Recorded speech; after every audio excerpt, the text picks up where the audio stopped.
Hello दोस्तों, good morning to all of you. दोस्तों, the civil time के platform पे एक बार पुनः स्वागत है। दोस्तों, आज करंट अफेयर की तीसरी वीडियो की सीरीज है। दोस्तों देखिए, हमने आपसे प्रॉमिस किया था कि आपके बीपीएससी और other state public service commission के लिए हम करंट अफेयर की एक सीरीज लाएंगे। तो दोस्तों, ये उसी की तीसरी कड़ी है। तो दोस्तों देखिए, इनमें हम कुछ महत्वपूर्ण जो फैक्ट्स हैं या महत्वपूर्ण घटनाक्रम है, उन्हीं को इंक्लूड हमने किया है, और बाकी जो छोटे मोटे इंफॉर्मेशन है, तो इनके लिए आप कोई भी मैगजीन वैगजीन या पत्रिका पढ़ ही रहे होंगे। तो इसीलिए जो एग्जामिनेशन पॉइंट ऑफ व्यू से ज़्यादा वैल्यूएबल है, हमने उसी पे ज़्यादा फोकस किया है। तो दोस्तों देखिए, आज की जो पहला इंफॉर्मेशन है कि हैदराबाद में भारत के पहले औद्योगिक क्रांति केंद्र की सॉरी हैदराबाद भारत के चौथे औद्योगिक क्रांति केंद्र की मेजबानी की गई है। जैसे हैदराबाद में हैदराबाद में फोर्थ औद्योगिक औद्योगिक औद्योगिक क्रांति केंद्र की क्रांति केंद्र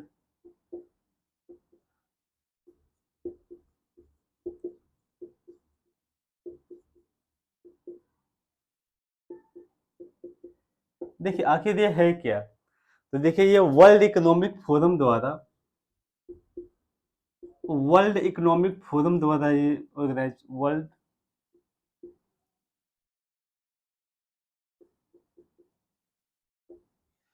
देखिए ये वर्ल्ड इकोनॉमिक फोरम द्वारा ये इस प्रोग्राम को आयोजित किया गया है। और इस पे देखिए, स्वास्थ्य सेवा, जीव विज्ञान, मतलब ये जो चौथी चौथी औद्योगिक क्रांति का मेन जो मोटिव क्या था, स्वास्थ्य सेवा एवं जीव विज्ञान से संबंधित, स्वास्थ्य सेवा एवं जो जीव विज्ञान से संबंधित अनुसंधान पे ज्यादा बल दिया जाएगा। समझ गए। और इन अनुसंधान में क्या क्या चुनौतियां आएंगी, इन पे बात की गई है, उनको कैसे सुगमता पूर्वक सोल्व किया जा सके। तो इसीलिए देखिए, ये बड़ा महत्वपूर्ण है, बिल्कुल ध्यान रखिएगा। ठीक है दोस्तों, अगला देखिए घटनाक्रम है, प्रधानमंत्री जी द्वारा अब तक के जो 21 परम वीर पुरस्कार विजेता हैं, उनके नाम पर अंडमान निकोबार के 21 द्वीपों का नाम रखा गया है। देखिए, बड़ा महत्वपूर्ण घटनाक्रम है। प्रधानमंत्री जी के द्वारा 21 परमवीर चक्र विजेताओं के नाम पर अंडमान निकोबार के 21 द्वीपों का नाम रखा गया उनके नाम पर। ध्यान रखिएगा। जैसे जो बड़े जो द्वीप है उनका, क्योंकि अंडमान निकोबार में 200 से ज्यादा द्वीप हैं, लेकिन उनमें से जो बड़े द्वीप है, तो उन पे परमवीर विजेताओं के नाम पे अंडमान एवं निकोबार निकोबार की 21 द्वीपों के नाम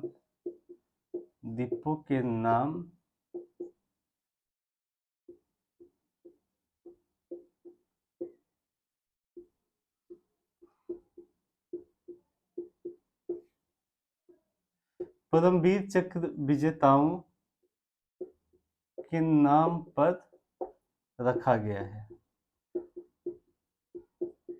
बिल्कुल ध्यान रखिएगा, कितने द्वीप, 21 द्वीपों के नाम परमवीर चक्र विजेताओं के नाम पर रखा गया है। और यह सुभाष चंद्र बोस की जयंती पर, और ये कब डिक्लेयर किया गया है, सुभाष चंद्र बोस जी के जयंती पे, सुभाष चंद्र बोस जी के जयंती के उपलक्ष्य में, जयंती पर घोषित किया गया है।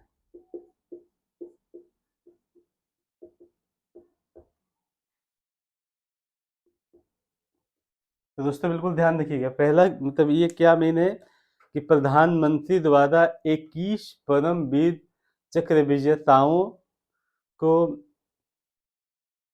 21 पद्म चक्र विजेताओं के नाम पर 21 द्वीपों के नाम रखे गए हैं और यह घोषणा सुभाष चंद्र बोस जी के जयंती पर श्रद्धांजलि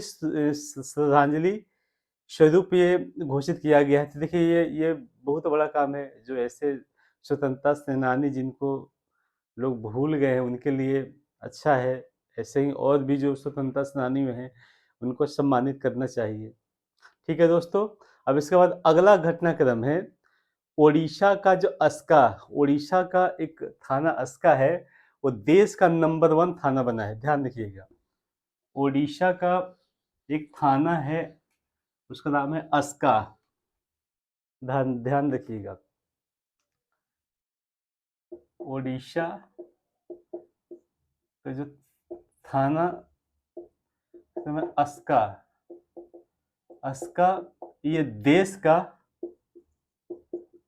का नंबर 1 थाना है, ध्यान रखिएगा। देखिए ये सब चीजें पीसीएस के लिए, जो बीपीएससी हो गया या जो बिहार ऐसा ही है, इस सब में ये प्रश्न पूछे जाते हैं। तो ओडिशा का जो ओडिशा का थाना अस्का है, वो देश का नंबर 1 थाना बन गया है, समझ गए। इसे 20 जनवरी 2023 को एक सम्मेलन में ये घोषित किया गया। ये ओडिशा के गंजम, समझ गए, गंजम में है। गंजम में एक थाना है गंगापुर। गंगापुर देखिए ये पहला हो गया, और ओडिशा का ही दूसरा, ओडिशा का ही जो गंगापुर है, ये वहां का थाना का दूसरा स्थान है। और तीसरा एक जो थाना तीसरे नंबर पे है, उत्तराखंड के चंपावत।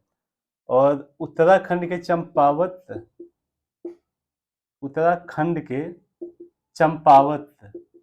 चंपावत तीसरा थर्ड स्थान प्राप्त किया। तो बिल्कुल ध्यान रखिएगा, पहला और दूसरा ये दोनों उड़ीसा के हैं, अस्का एवं गंगापुर, ये दोनों उड़ीसा के प्रथम एवं द्वितीय, और तीसरा है उत्तराखंड के चंपावत। बिल्कुल ध्यान रखिएगा दोस्तों। अगला घटनाक्रम है कि फरवरी 2023 को बेंगलुरु में पहली बार G20 पर्यावरण कार्य समूह की मेजबानी की गई। और यह ध्यान रखिएगा, फरवरी 2023 में बेंगलुरु में पहली बार G20 पर्यावरण कार्य समूह को मेजबानी किया गया है। और इसका मेन मोटिव क्या था, ध्यान रखिएगा, बेंगलुरु में पहली G20 पर्यावरण कार्य समूह, G20 पर्यावरण कार्य समूह, ध्यान रखिएगा, G20 पर्यावरण कार्य समूह की मेजबानी की गई है। और यह केंद्रीय पर्यावरण एवं वन एवं जलवायु परिवर्तन मंत्रालय द्वारा आयोजित किया गया था। और इस पे मेन फोकस किया गया था नीली अर्थव्यवस्था। देखिए ये हमारे जो भारत सरकार के पर्यावरण मिनिस्ट्री को था, पर्यावरण एवं जैसे केंद्रीय पर्यावरण एवं वन, केंद्रीय पर्यावरण एवं वन एवं जलवायु परिवर्तन मंत्रालय, जलवायु परिवर्तन मंत्रालय द्वारा ये G20 पर्यावरण समूह की बैठक आयोजित किया गया था। और इसका जो मेन मोटिव क्या था, नीली अर्थव्यवस्था। इसका मेन मोटिव क्या था, पहला नीली अर्थव्यवस्था,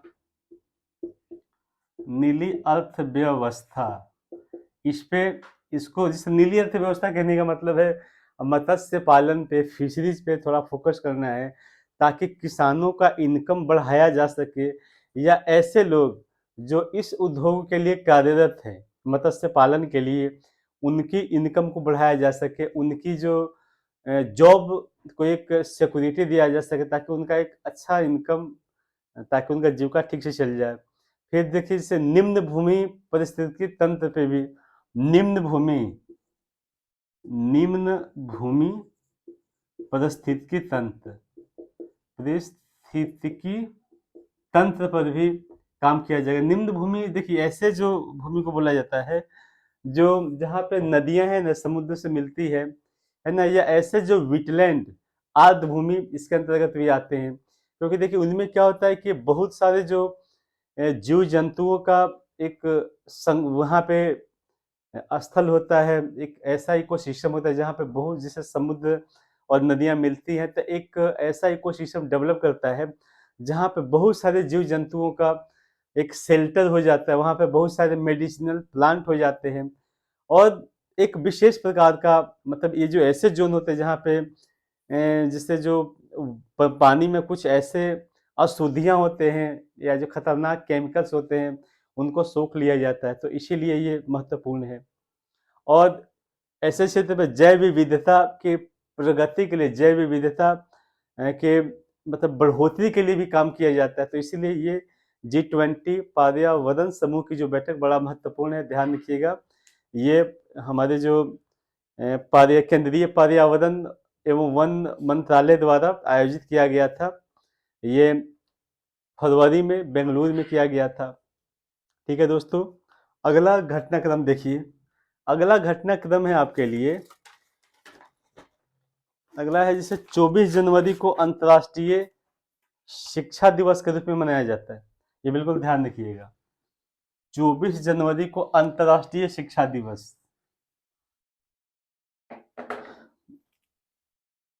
24 जनवरी अंतर्राष्ट्रीय शिक्षा दिवस। देखिए इसके पीछे का क्या है कि देखिए यह 24 जनवरी को अंतर्राष्ट्रीय शिक्षा दिवस मनाने का उद्देश्य क्या है कि देखिए यह किसी भी देश के विकास के स्तर को, जैसे पहले क्या था, जैसे मान लीजिए HDI index, human development index, इसमें भी शिक्षा को शामिल किया गया है। लेकिन देखिए किसी भी अगर मानव की गरिमा या उसका जो सम्मान बगैर बौद्धिक संपन्नता या बौद्धिक विकास से संभव नहीं है, तो इसीलिए देखिए किसी देश को अन्य सुविधाओं देने से ज़्यादा बेहतर है कि वहाँ के जो शिक्षा, जैसे प्रारंभिक शिक्षा या व्यावसायिक शिक्षा या हायर एजुकेशन पे थोड़ा काम कर दिया जाए, ताकि वो देश अपने अपने विकास को खुद सुनिश्चित कर ले, वो किसी के दान दया पर निर्भर ना रहे, वो खुद अपने लिए एक ऐसा इकोसिस्टम विकसित कर ले जो उस देश के प्रगति के लिए कारगर हो। तो इसीलिए एक वैश्विक लेवल पे ये पहल किया गया है कि 24 जनवरी को अंतर्राष्ट्रीय शिक्षा दिवस के रूप में मनाया जाए, और यह कोशिश किया जाए कि ये किसी भी देश के विकास का स्तर उस देश की शैक्षणिक एवं बौद्धिक स्तर पे मापा जाए, न कि उसके सिर्फ आर्थिक मापदंड के आधार पे किसी देश के विकास स्तर को मापा जाए। इसमें मतलब किसी देश का विकास, किसी देश के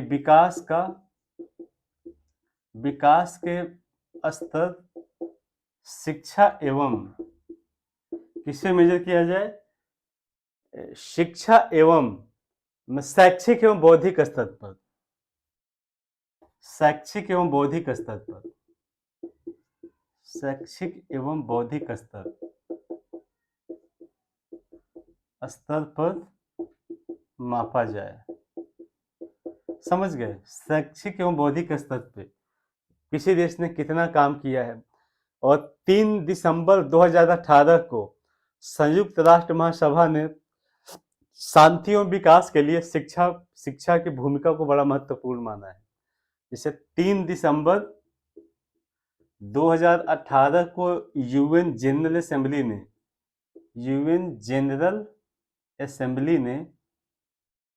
असेंबली मतलब संयुक्त राष्ट्र महासभा ने वैश्विक शांति के लिए, या जैसे मान लीजिए वैश्विक शांति एवं विकास के लिए, वैश्विक शांति एवं विकास के लिए शिक्षा को बड़ा महत्वपूर्ण माना है। और यह कोशिश डिक्लेयर किया है कि हर बच्चे को मुफ्त एवं बुनियादी शिक्षा सुनिश्चित, क्या इसे टारगेट रखा है कि दुनिया के दुनिया के सभी बच्चे को, दुनिया के सभी बच्चे को बुनियादी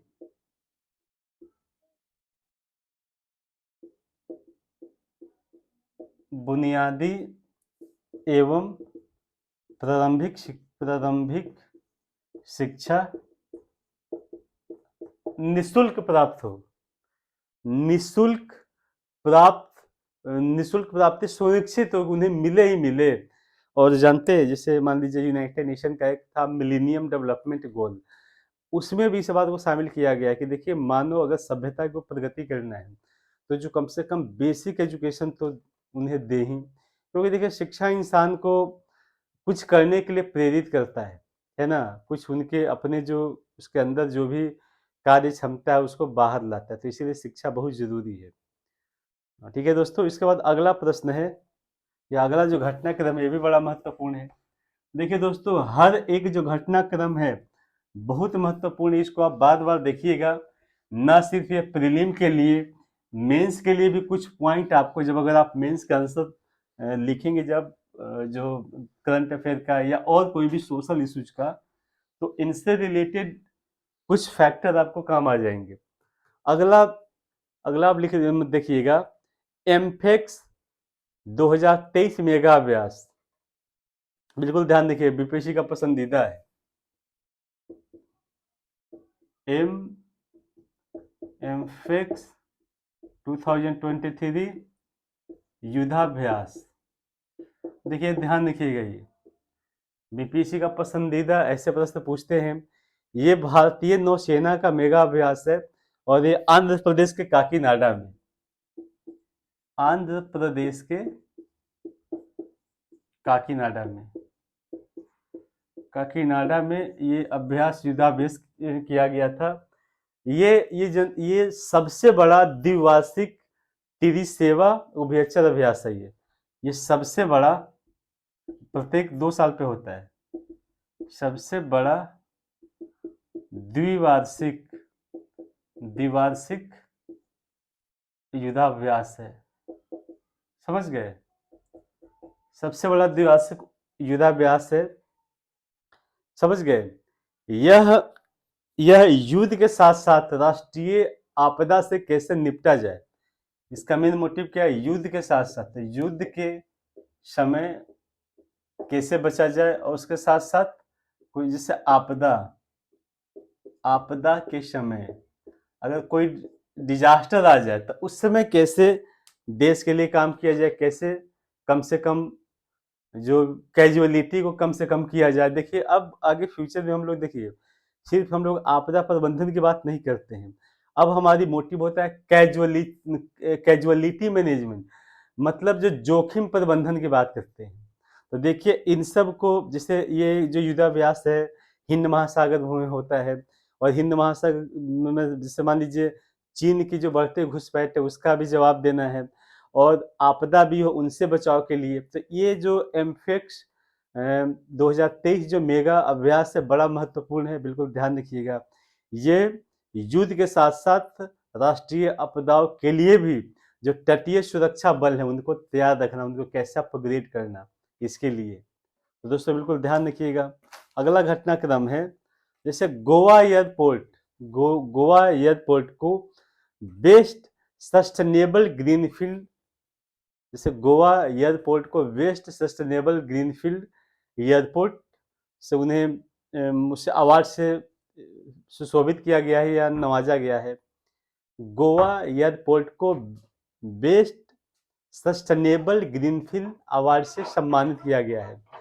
ये हुआ है एसोचैम के 14वें अंतर्राष्ट्रीय सम्मेलन द्वारा, या एसोचैम के 14वें अंतर्राष्ट्रीय सम्मेलन, इसमें जैसे एविएशन सस्टेनेबिलिटी एंड एनवायरनमेंट के तहत यह पुरस्कार दिया गया है। कौन सा, एविएशन सस्टेनेबिलिटी एंड एनवायरनमेंट। जैसे गोवा के एयरपोर्ट, उनका जो नाम है, जो मनोहर पारिक थे जो वहाँ के चीफ मिनिस्टर, उनके नाम पे रखा गया है। तो दोस्तों बिल्कुल ध्यान रखिएगा, पहले जो भी नाम था वो बदल गया है, अब जो बहुत अच्छे चीफ मिनिस्टर थे वहाँ के मनोहर पारिक, जैसे ये पुरस्कार पहले दिया गया है एसोचैम के द्वारा, एसोचैम के द्वारा दिया गया है, ठीक है ना। ये बिल्कुल ध्यान रखिएगा, एसोचैम के द्वारा दिया गया है। और एसोचैम के 14वें जो सत्र में द्वारा दिया गया है। और इसमें क्या है कि जैसे एविएशन सस्टेनेबिलिटी एंड इन्वायरमेंट के तहत क्या है, इन्वायरमेंट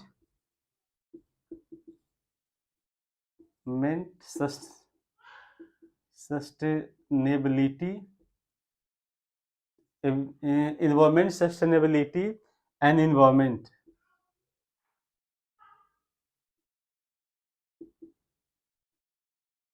मेंट के तहत दिया गया है ये, समझ गए, बिल्कुल ध्यान रखिएगा। बेस्ट सस्टेनेबल ग्रीनफील्ड अवार्ड मिला है, बेस्ट नेबिलिटी ग्रीनफील्ड अवार्ड।